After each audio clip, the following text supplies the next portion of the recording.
Welcome back to Radio Entrepreneurs. My name again is JDavis.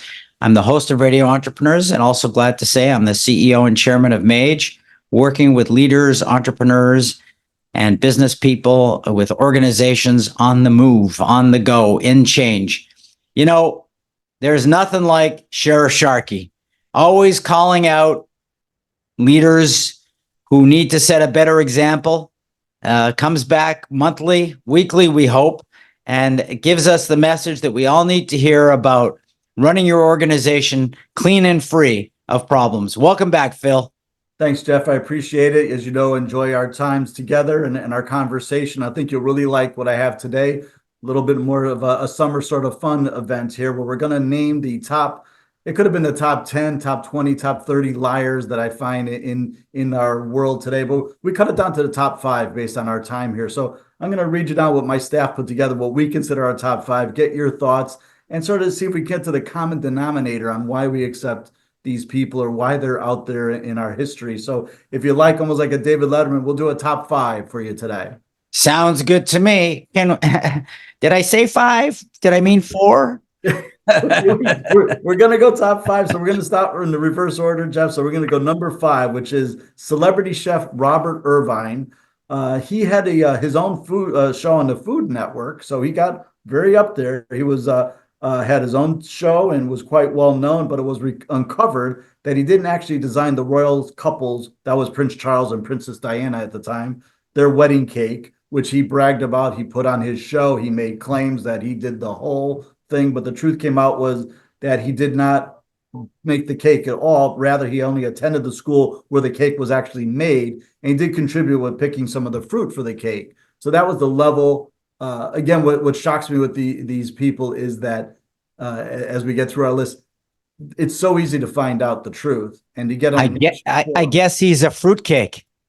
It's so true, so true. And the truth came out on him, and he lost his show, and blah blah blah. So our number 4. Now this is a name I don't think the listeners will know so well. It's called Liv Loberg, and this was a person. She held several top bureaucratic posts with the Norwegian public sector, and she was a member of the Norwegian Member of Parliament for the Conservative Progress Party. So lying goes beyond just our coast here, Jeff. It goes international. She exaggerated her qualifications. She forged her resume to secure a job with the Norwegian Registry Authority. And she claimed to be a registered nurse and have 3 degrees in medicine, when in fact she had no degrees. She forged a Norwegian and 2 English certificates. Again, a very high-ranking member for the Norwegian Parliament there. So she not only lost her job, Jeff, but she was also sentenced to 14 months in prison on account of her fraud. So that was a very up there claim and very serious, and the ramifications of her falsifications was immense. So, well, I guess she can take our prescriptions, take 3 aspirins, go to your room, and go to bed. That's probably about as far as you want to trust her regarding the nursing abilities. Number 3, Jeff, we're going to bring it back home here, and I like to get into the education. So we got Dean Marilee Jones of MIT. I love when it's a dean, so I assume that this is someone we trust and is a high-ranking person that has integrity. She was with MIT for 28 years. 28 years before the university discovered that she never received the undergraduate or master's degree that she claimed on her resume. In fact, she never received any college degree at all. In 2007, she resigned from MIT in disgrace because of this falsification, but almost 30 years on the job, grading.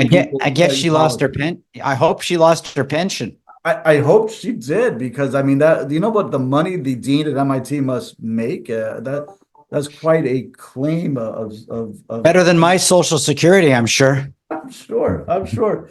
So Jeff, we get down as our time is ticking here, down to our last 2, and of course we got to go with 2 heavyweights. So in the number 2 role, we have Elizabeth Holmes. Of course, I've been waiting. How could we not have her? She, of course, was the CEO, one of the youngest female millionaires with her business, Theranos, and she formed a partnership with Safeway worth $350 million. Jeff, at one point, her net worth was considered to be $4.5 billion. Her company had this technology that was going to be outstanding for the people who suffer with right. test and all the Walgreens kiosks she was going to build. she's building them, and the amount of money that was brought into her company and her ability to market and sell herself. The problem was her chief scientist told her that the tests weren't ready for the public. There were inaccuracy in the technologies. Outside scientists began voicing their concerns. It came to be, Jeff, that the machinery would not work and do what they claimed to do. She knew, here's where I really get on it. She knew this. They started using regular testing samples to supplement the results from her own machinery. And eventually she ended up being called out on her fraud and actually jailed for her situation. And she told me I was the most handsome man she ever met in her life. That's the one area I think she was being truthful in. So. And then, of course, as you know, number one, I'm sure you can guess who this all-time liar for me personally. I put a lot of time and effort into his history. Who do you think that might be, Jeff? Are we going into politics? We would be going into politics. And where do you begin with our friend number one on the list, George Santos? Falsified just about everything on his history. I don't need any notes on him. He falsified his high school education, his college education, claimed, Jeff, as you know, that he was Jewish in a speech to a Jewish group of people, then later retracted and said, well, I meant I was Jewish. Not sure what that really even means. That his family fled from the Holocaust, that his mother died from 9/11, from being in the buildings. Don't make me cry. So it was the saddest bunch of lies. And the audacity, even when called out, what finally got him, I believe, was his fraud regarding his finances, campaign financing. He went from making no money to making millions somehow and threw that into his finances for his campaign, which he was tapping off of and living off of and such.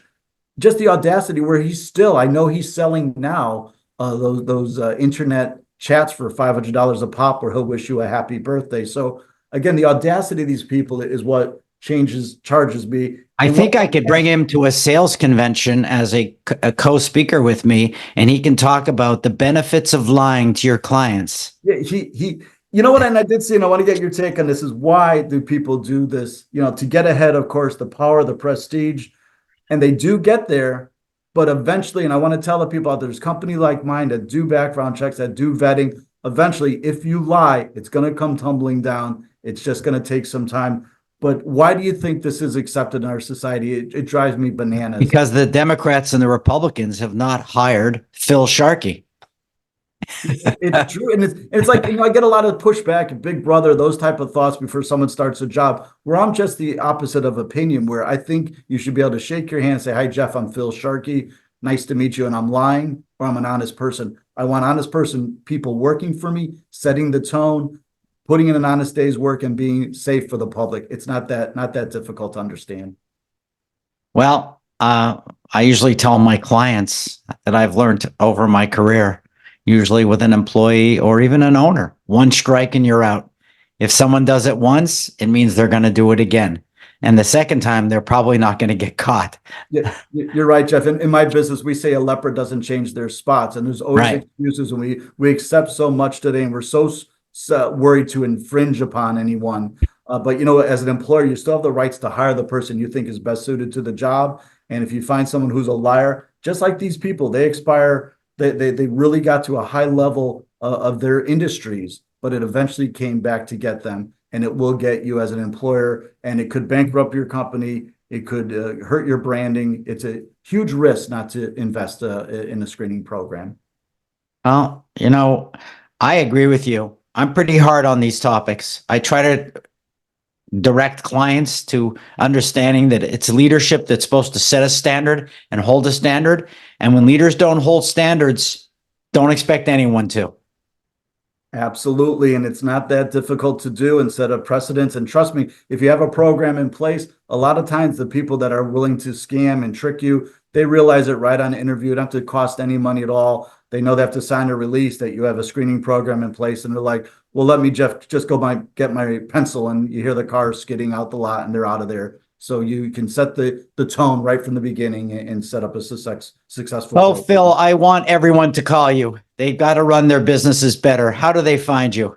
It's very simple on the web. It's hireauth.com. That's hireauth.com. As I often tell you, we have human beings here that answer the phone toll free at 888-230-5901. You can also email me directly at psharkey@hireauth.com, ready to help immediately for anyone who needs it. I encourage every entrepreneur to get to know Phil. There's no risk.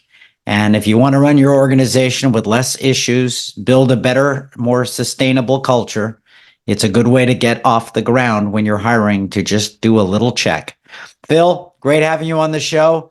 Good luck in your pursuit of Broadway. Thank you. Thank you. I look forward to that. And Jeff, I just want to end with, to cut this list to 5 caused a lot of angst in the office, because from 6 to 50, we had a bunch of very viable candidates that we can get into another time. I know a lot of people you left off the list, and I can be an equal opportunity offender of business people, politicians on the left and the right. It seems to be, you just don't know what comes out of some people's mouths. So true. So true. Most of the times it's not the truth. So let's find out and get it straight right away. Great. We'll see you again in a couple of weeks on Radio Entrepreneurs.